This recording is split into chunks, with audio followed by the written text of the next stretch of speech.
On our Love the Game forum, I'm now joined by pioneer, glass ceiling breaker, of critical influence in football circles in, well, over many a decade now, I reckon. Peta Searle, among many other things right now, is an ambassador for the SMJFL. Peta, great to have you on the forum. Thank you. It's great to be here.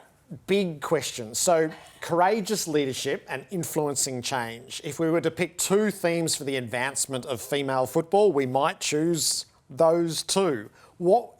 Give us a little snapshot of your experiences under those headings for as long as you like, maybe the past decade.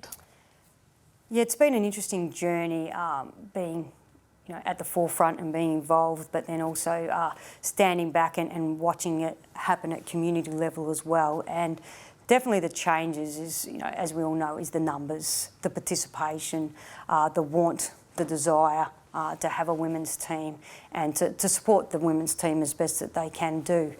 If I reflect back on it, I think that structurally we're starting to get things right. You're getting a lot of support financially through governments to get change rooms and those things right in terms of creating a sense of connectedness and belongingness. And it's even to the point where clubs are hiring specialists, skills coaches, or wanting to develop a separate curriculum for female football. So they're really desire to improve the skill and I guess as I said, it's almost laying the foundations is there. But if I probably really, truly, honestly reflect on how we're going with the cultural aspect, I think there's certainly room to grow in that area. And I'm not saying that in a negative way, I'm saying it in a way that people want to, and they want to say, yeah, we've got a great culture and our clubs, we do integration really well, but do they actually really understand what it's like, what it takes to actually change and shift culture to enable women to thrive into a club? The AFLW is a very public shop front. This is a grassroots movement.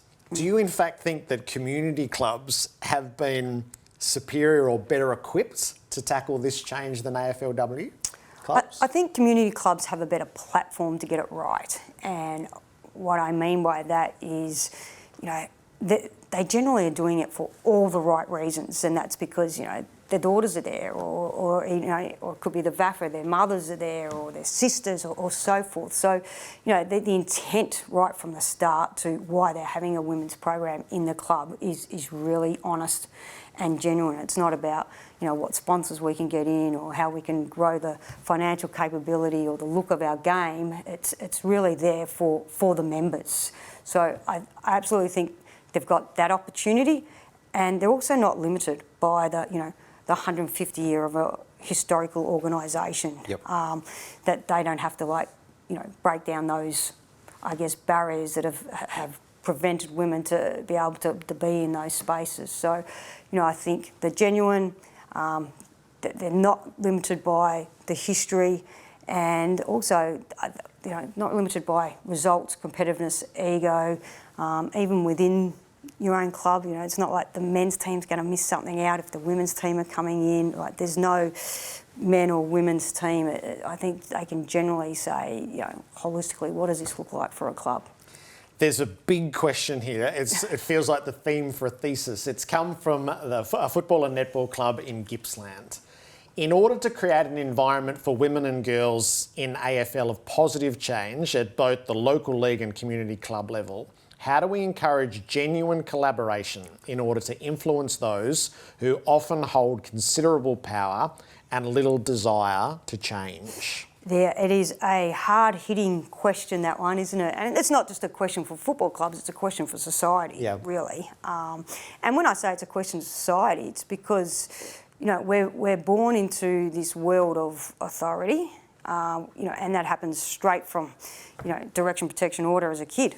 As a parent, and again, coming from the right reasons, but I'm going to direct you, I'm going to, provide you guidance, I'm going to give you the answers, I'm going to, maintain order, no disrupting, you've got to maintain the order, and I'm going to protect you, and that's what we've experienced for 30 and 40 years, so that's what we look up to, that's what we respond to, but that's also the bit that needs changing, because if I tell you, I want you to change your beliefs. I can't get you to change your beliefs. Yep. The only person who can change your beliefs is you. So, this whole thing of telling is not going to work. So I've got to find a way, and the key word there is to influence. And it's not just influence you, it's how do you have those influential conversations amongst all the different layers within your club? Because there's no use a board saying, we're going to get a women's team on board and just telling everyone else, this is what we're going to do, and we're going to support it. And the under-14 women's coach and the under-14s men's coach and the under-14s men coaches doesn't really value it, it's not going to work. So we've got to be able to have those conversations with that under-14 men's coach of, what does that look like? How do I hook you? How do I maintain a conversation where I start to then shift and probably challenge your unhelpful beliefs?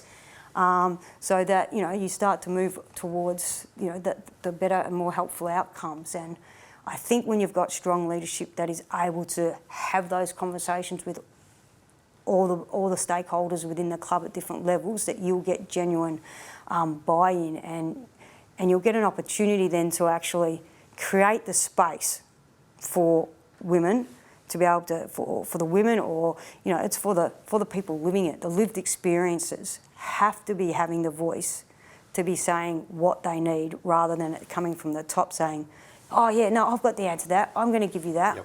Yep. So they need the space. And I guess the last thing for me would be, what does respectful behaviours look like? We don't want the whole, it's just boys being boys. Like, as society, we've moved past that. Yep. If I want my child to go to a club, if I want my daughter to go to a club, I don't want her to tolerate a comment. Like, why is the word tolerate even in there? Yep. Because that's actually not being curious, that's not showing understanding.